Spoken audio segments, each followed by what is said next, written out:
And it just takes a second. I got the message.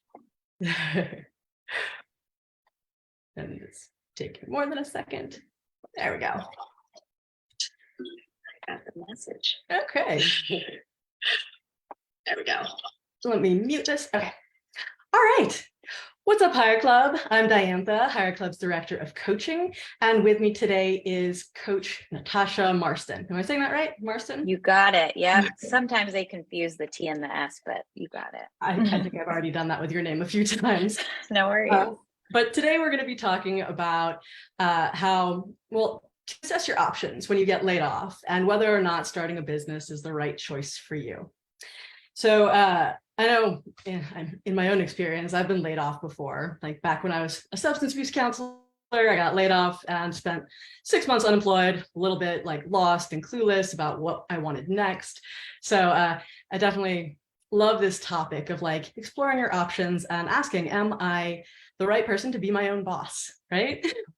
So why don't we just start off by having you tell us a little bit about yourself and why this topic is important to you?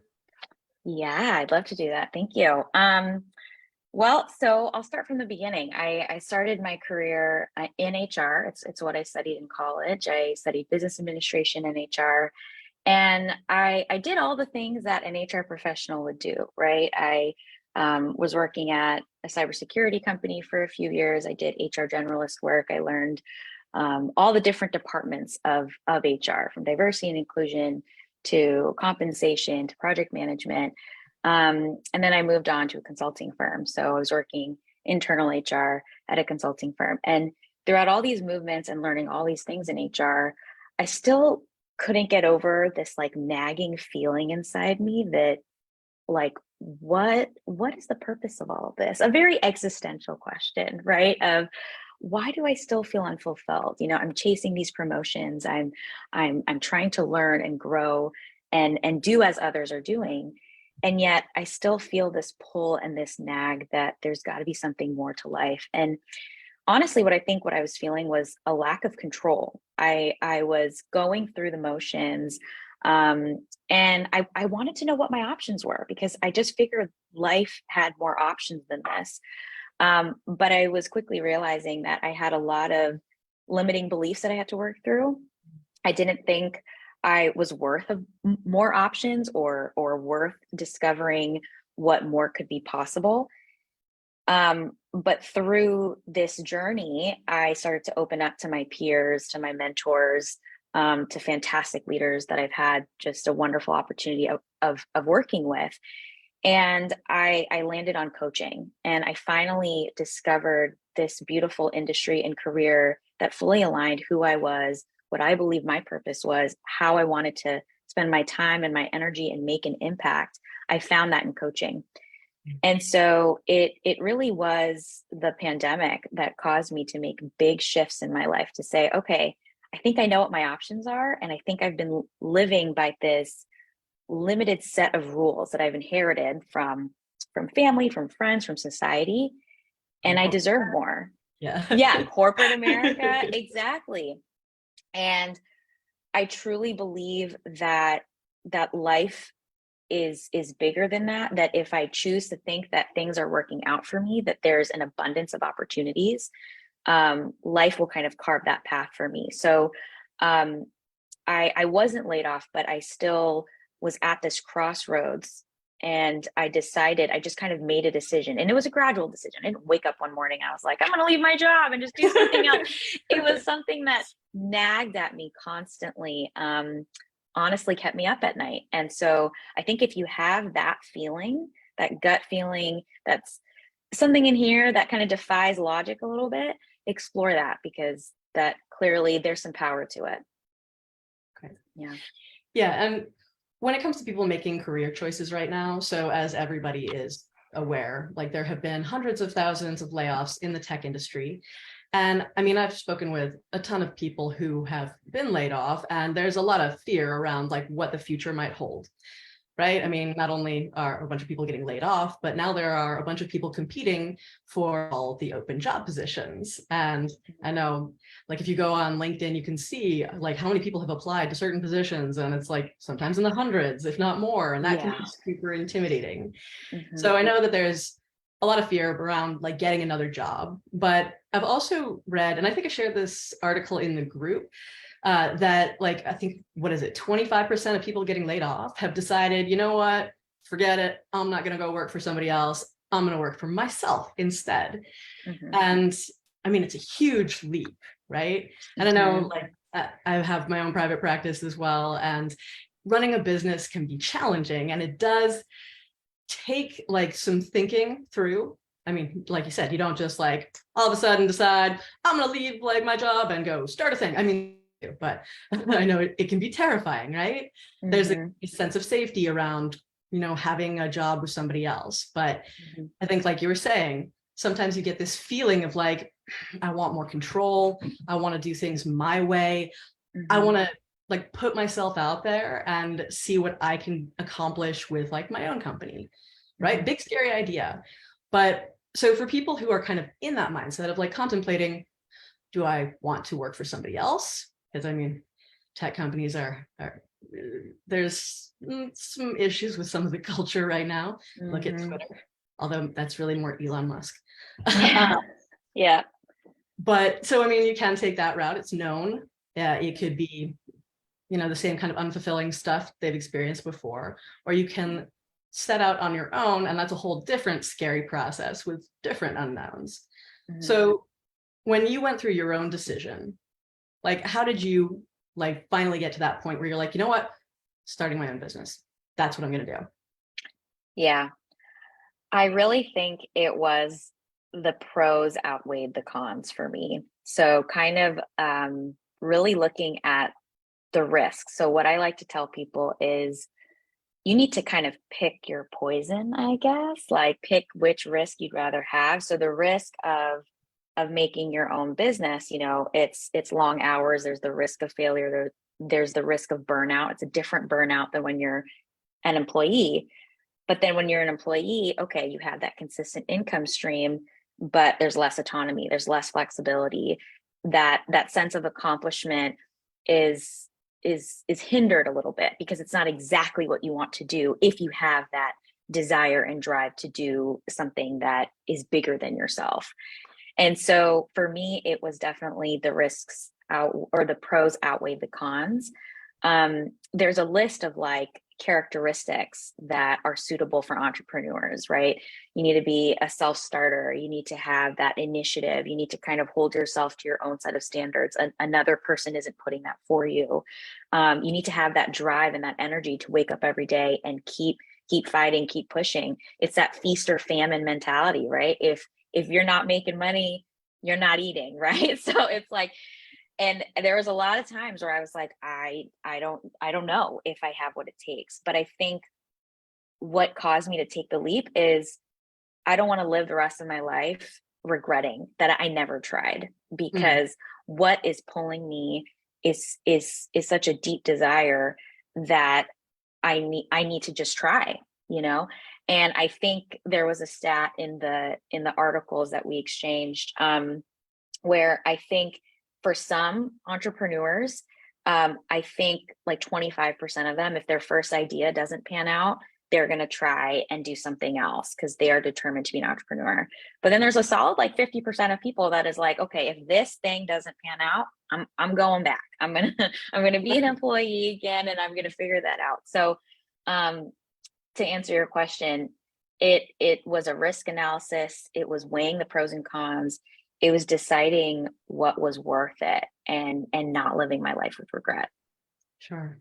Yeah, Yeah. and I like that you said risk analysis, because I think right now a lot of people are feeling like there's a lot more risk, because everyone's like layoffs and recession potential and all that, fear mongering. But I mean, the fact that so many people are starting their own businesses, same thing happened during the pandemic, right? It's just about, first of all, having a good idea, knowing if there's a good market fit, and also not making the mistake that I think a lot of entrepreneurs make, by thinking, if I build it, they will come, and knowing how to sell. which I know a lot of people are like, ew, selling, that's such a gross word. It took me a while to get comfortable with it too. But Yeah. so you've also helped other people build their businesses Mhm. and overcome some of those internal barriers and narratives, like the gross selling part. I mean, Mhm. that really is just the story that we have to change. Mhm. So can you give us an example of a client that you've helped with this process? Yeah, absolutely. So I had this one client, she was a mother of three. So she had her hands full at home. Her entire career was in STEM. She was in this really niche industry within engineering. And she was also dreaming of becoming a coach, but she was weighing a lot of those pros and cons as well. She was thinking, okay, do I go back to the STEM career where I really made a name for myself? There are people that are just calling me back. They want me to join, they want me to contribute again. Or do I do this thing on my own?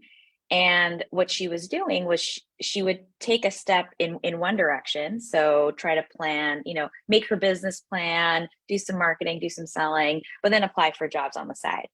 And then she would kind of go back and forth. And she was wondering, why am I making no progress? And we had a lot of discussions where it's really hard to do both. It's really hard to kind of have your heart in both things. I know there's plenty of people who, do their thing part-time while still working, and that's a viable option, but it wasn't working for her.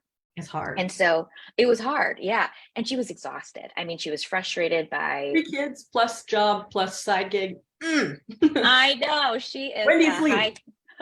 I don't know. She was a I mean, she is a high capacity lady. And so she was frustrated, she was exhausted, she was questioning, what she was doing.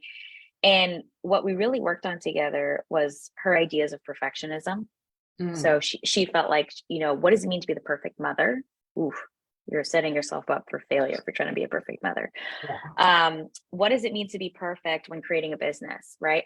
I'm not going to put myself out there, and I'm not going to start my marketing plan or start selling unless I'm perfect, unless I know everything. Yeah. Oh, you'll never I can start relate to selling. You'll that. never, Yeah. yeah, you'll never start marketing. You can't be an expert at anything. It's impossible. Um, and do I go back? Because that's what people want for me. Um, she actually realized that multitasking and juggling all these things all the time just squashed her creativity. She Yeah. couldn't be creative anymore. She wasn't present in any aspect of her life, and that was bothering her. And she spent a lot of time overthinking, ruminating, having a lot of self-doubt. So in working together, once she was able to kind of release these beliefs and release these habits, she was really able to trust the process, trust herself. So she actually ended up choosing coaching. She's not going back to her STEM career. And Yeah, she dove right in. She was like, all right, gonna quit this job and go and build my company. go right in. Yep. Yep. And even in that, she was able to have more productive conversations with her partner. Her husband was the breadwinner, and so, or became the breadwinner because of the decision. And so she had much more productive conversations with him on their financial plan and how they were going to work things out. But I think the biggest benefit that she experienced was the freedom that she felt. Yeah. So not only like time and energy of time spent with kids, but the biggest freedom, which was self-expression. Like, I am bringing myself now fully as a mother and in my business because I just feel so much more fulfilled. I'm operating from a place of purpose. And it's not to say that her career didn't provide that to her, but this again was something so deep that really hit her soul. But she needed to let go of a lot of the doubts, a lot of the things that were adding additional pressure. I mean, when you're starting your own business, you have enough pressure already. Let's not, give the mic to the critic in our heads too. So, but I'm really happy for her. So, Yeah. No, I mean, I think you also bring up some good points about some of the reasons that cause people to hesitate when it comes to starting their own business. I mean, the mhm, financial instability obviously is a factor. And having, like, if you are in a relationship and do have kids or whatever your situation, talking to the people that are in your life and discussing, okay, so financially, how are we going to make this work? And it sounds like she was able to do that. And then having that support from your significant other, I think is so useful because it can help you with like feeling a little bit more confident about jumping in. But yeah, the perfectionism stuff. And also I think there's a lot of like fear and uncertainty around what like just the business stuff, right? You can have a great idea, a great product, a great service, but then there's a lot of other things you have to learn in order to have a strong business. So how's she doing now? She's doing great. I mean, she has clients. She has been really good about realizing that this is for the long haul, right? Like this is a long journey, and she's willing to kind of take her time with it. Her marketing is much more consistent now than it's been before. Her selling comes from a more authentic place. And her business is great. So Okay, so how long has she been in business now? I think she started her business early 2021. So Okay. it has almost been a couple of years. Okay, so is it profitable yet, or is it still? Yeah, I think so. I gotta check back in with her because I haven't worked with her for a few months, but I think so last time I checked. Yeah. Okay. Okay. So once she like threw herself into it, she found like ways to kind of get more authentic with regards to those pieces of like sales and marketing. Those tend to be like two of the biggest hurdles I think a lot of people have to get past. So what do you think were some of her other challenges specifically with relation to business? Like, did she have difficulty figuring out who to sell to, how to market? Like, because I mean, there's a million different like ways to market and even just Yes. channels on social media alone, and it's exhausting. Yes, yes. I think, and that is kind of the biggest thing that people talk about when you become an entrepreneur is you need to be solid on that unique selling proposition. What exactly are you selling? Because you could have the best idea in the world, but if no one's buying it, Mhm. that's what counts. That's what matters. And you got to know how So to talk about it and who to talk about it to. exactly. Like, what is your target demographic? You need to know what that like ideal avatar is, like the back of your hand. You need to know their wants, their needs, their desires, everything. Because people will only buy something if they feel that physical, emotional need that Yeah. it needs, like, we need a solution for this. And I think a big part of that was then, defining your niche. Where is that, middle ground of the skills that you have, the experiences, the knowledge that you have, and then what you want to do with that, right? Like, how do you want to apply it and how can you really help people with it? So I think once you've kind of defined your niche, your messaging, your framework overall, you have a much more easier time really selling to your potential target demographic, and it feels more authentic. It feels more effective. I think especially, if you don't have an MBA and if you don't have a ton of business acumen, it is totally that look for help because it is a big, gotta, and you got to go for small business loans that with the IRS. Like there's just all these different things. And that's another thing to consider. If you don't want to do all those things, well, you kind of have to decide. So, Oh, sorry. oh, There was an alert that popped up. Sorry about that. oh, no worries, no worries. Yeah, so yes, I think the business acumen part is probably a big reason why people decide, I don't know if I can build a business because I don't know if I want to learn all this complex stuff. So, Well, and you also hear that so many small businesses fail. What is it? Something like 90%? I don't know. It's a scary number. It's scary to like look at that and be like, so what do I do to be in that 10% that actually succeeds? And it's hard to know the right formula, right? yeah. But I think you also made another point, like when it comes to like running a business, it can be lonely, right? Oftentimes it's just you. Yeah. And no one succeeds alone, even if it is a Mhm. solo like business, like one person business, everyone has to have support from other people. So finding others that can help with mentorship or Mhm. help with your networking strategies, or if you Mhm. like know other people who are accountants or in like the industry that you want to have a business in, they can be really useful resources. So I think that's also Yeah. another thing that people can get stuck on of like, well, if I go into business for myself, it's just going to be me and I'm going to have to do it all alone. It's like, no, there are other people who do this too. It's okay. Mhm. You can find Yeah. them. So Exactly. And like when you're just getting started, yes, you have to learn all these things, but then you can always outsource all the parts of the business that you don't love, right? Like that's totally an option. You don't have to wear multiple hats all the time. You have to know what's going on, but you can always, get a finance team, get somebody that helps with payments. yeah. Yeah, personal marketing, like Mhm. it's just that first step that feels a little, oh my gosh, what did I just jump myself, or what did I get myself into? But it doesn't have to be that way forever. You can totally build a team. Yeah. And I mean, learning from other people who've already gone through it, I think is really useful and can give you Yeah. so many insights. So Mhm. I know that you had mentioned you had another client that you had as like a potential case study you'd be willing to share. Yeah. So can you give us another one?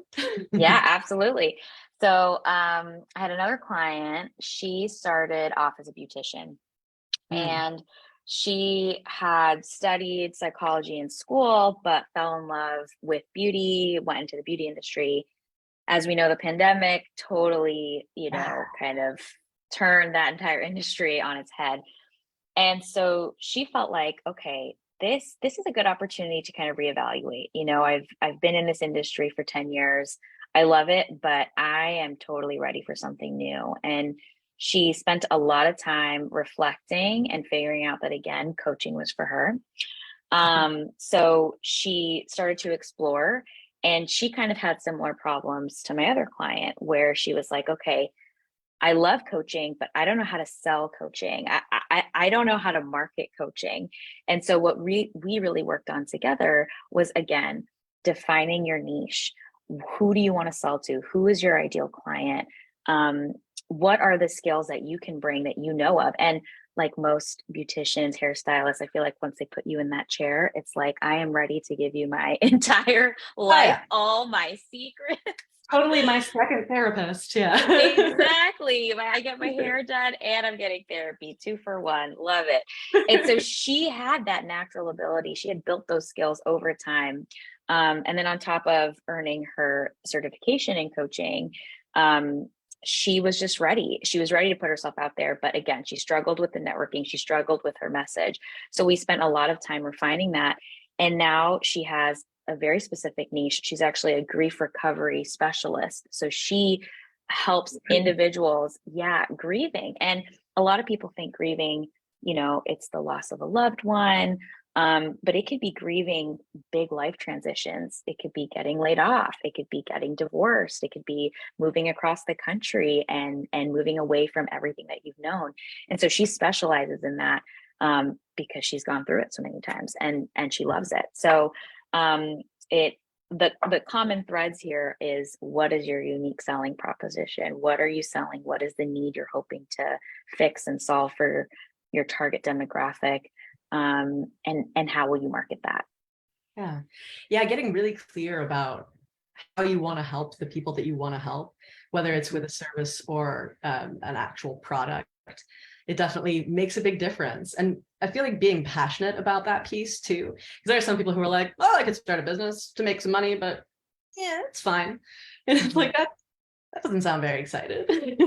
No, you need to have that drive. I think one of my favorite things that I had heard from one of my favorite leaders was, he said, make sure when you're running to something that you are truly running to something and not running away from something. So if you're picking entrepreneurship because you're feeling overstressed, overworked, and you're just not finding jobs, and you're like, maybe this is a way to make a quick buck, the passion and the drive really has to be there to, again, wake you up every morning and get you started. So it needs to really come from a place that's bigger than yourself. That's passion, that's desire, that's drive. So not as a way to escape kind of your current reality. I mean, no judgment if it is, but again, something deep. Sure. Yeah. Although to be fair, when I got laid off, I was super burnt out, like, because being a substance abuse counselor, super easy job, but super burnt out. And it took me a while and a lot of like soul searching to really understand what I was still passionate about. Totally. So that can also be something to keep in mind. Like if you are feeling kind of burnt out from the job that you just had, that doesn't necessarily mean that you're not going to be passionate about potentially starting a business. And it is worth exploring. And I mean, 100% happy that like I went through that experience, even though it sucked to like get where I've finally gotten. But yeah, sometimes it can be hard to know what your next path is because you've just been experiencing so much energy drain. Oh yeah. There's no time to think about what I would rather enjoy doing. That takes too much time and energy when you're just trying to make it through. You're just trying to keep going every day. So yes, like I would say, you know, if you're laid off, take that time to grieve, to fully release and journal, spend time with people that you love, do things that lift your spirits, but totally take that time, because you can't really get creative unless you're able to kind of release and recover from just a terrible situation. So yeah. Well, it's also a good opportunity to start talking to other people who might seem like they have interesting careers or businesses. Learning from them. Yeah. I mean, ultimately, though, when it comes to running a business, it is about making sure that you're passionate about what you're doing, knowing that there will be setbacks no matter what. Nobody goes into business. Yes. It's easy. Learning how to stay resilient in the face of challenges, learning how to adapt and lean on your network of people when you need them. But I mean, I think that if you have the right drive, being an entrepreneur, having your own business, it can be, like you said, like there's so much freedom to it. And once you've really gotten into the groove of things and like gotten your systems established, like you can do so much and expand so much. And it can be an amazing experience. But it is one that does require you take that leap of faith and be like, oh, let's see if this is going to work out.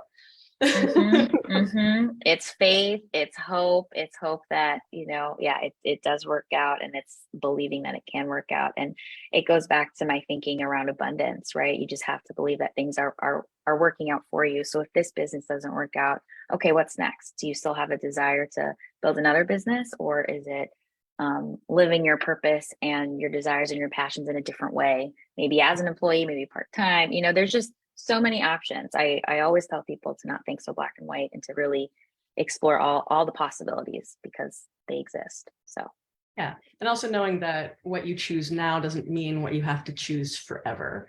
Excellent. Yeah. You can always make other choices, but hey, maybe this is the right time to choose and exploring a new business, because it really can be fun.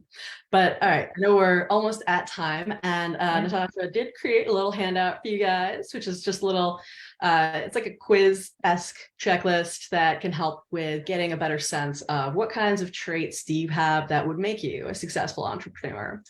And if you guys are interested in talking further with Natasha, you can schedule an intro call with her, free intro call, and I will be sharing her link in the comment section. Glad I can speak. All right. Any other words of wisdom or tips that you have for anyone? Yeah, I would just say, you know, as these layoffs continue, I read something the other day that was, I think it was something along the lines of, you are still the same person if you're getting laid off or you're winning an award. Do not let the dips of your career define you, and you know, really hit that self-esteem too long. Like, you can do so much more than you think you can do. You're capable, you're limitless, as I like to say. So you're still the same you. So don't let this particular situation get you down and keep you down for too long. Yeah. And also, don't surround yourself with people who are going to help reinforce keeping you down. I think it's always important when you're going through a rough patch, surround yourself with people who can encourage you to succeed and help you to not get stuck in that mindset of like, I suck and I'm never going to get anything that I want. Because I've been there too. Right. So I'll let you get on with your day, but it was awesome chatting with you. Thank you so much for meeting with us. And everyone have a great day. Thank you. Bye.